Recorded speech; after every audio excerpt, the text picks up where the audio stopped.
Sup nerds, I'm Tom. I'm Wes. And we're talking about the game that wouldn't exist if it weren't for people going, you can't do that with a baby. Or can you?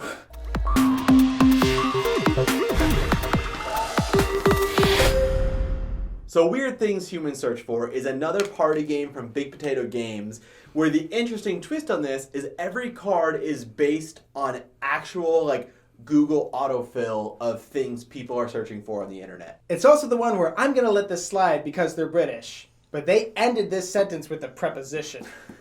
So again, the premise of the game is that there is some phrase, like this one is, how do I get rid of ... And you're trying to figure out what pops up when you type that phrase into Google. Because I'm sure all of you have used the internet before, because that's how you're watching this video. And so it's when you search, it says what it could be, and you're trying to figure out what it is. You get bonus points if you're the first one. And that's it. You do have that bonus answer on there where you can say, as long as it's on there at all, you'll get 1 point. Even if it's the top, you still only get the 1 point.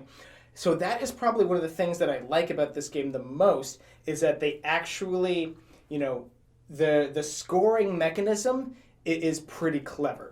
Because with other so they did that Dan and Phil's Truth Bombs, which is a fun game. It's perfectly fine, but it has the same apples to apples or Cards Against Humanity thing where people just vote on the thing that they like the best. Whoever's the funniest. Again, these are party games, so that's totally fine. And you can play this in that way where you don't even really keep score that much. You're just you're just having drinks and you're just having fun. But the scoring in here means that you have to think about your answer and decide if I'm going to choose this to be my main answer or my bonus answer. And I really like that they implemented that, because they didn't need to do that, but they're like, no, we want the points to, matter a little bit.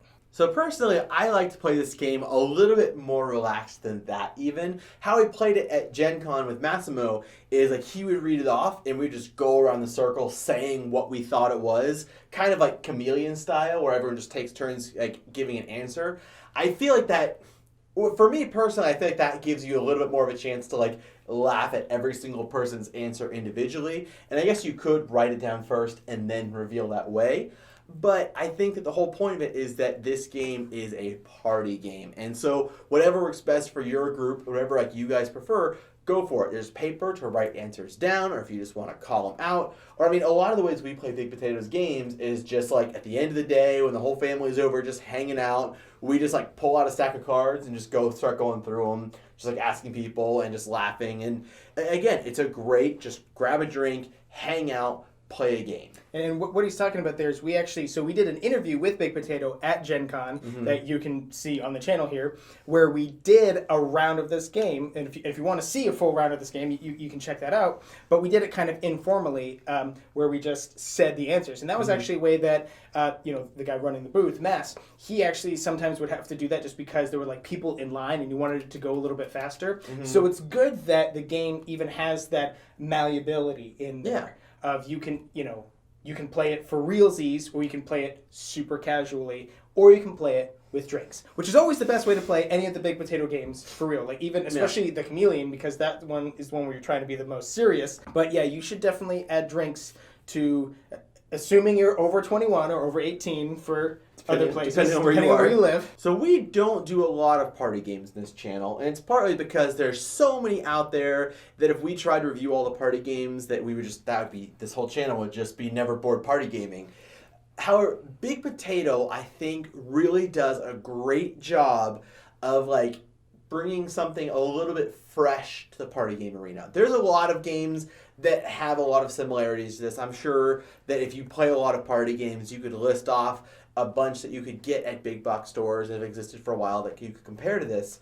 But again, I feel like they just bring a freshness to it of being things that are actually searched on the internet. We were talking, so designing this game was literally a bunch of guys I wonder what this brings up.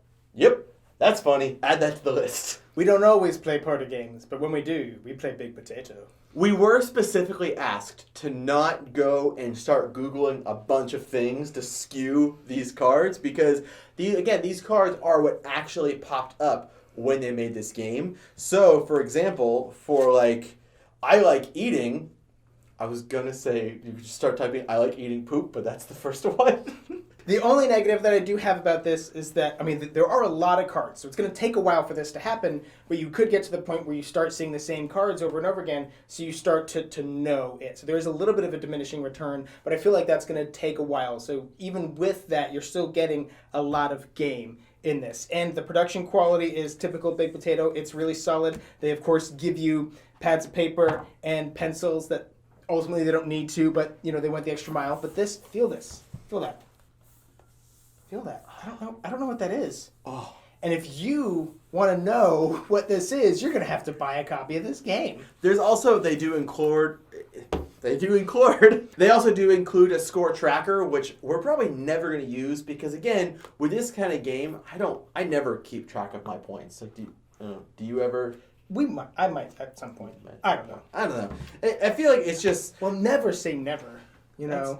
So I feel like even when we do keep track of points, at the end of the day, the person's like, I win! And it's like, did you have the most fun? Because as long as we have the most fun, shut up, Tom. So if this game sounds fun to you, we're going to have a purchase link in the description box down below. I definitely recommend, if you like to party, you should grab a copy of Weird Things Humans Search For.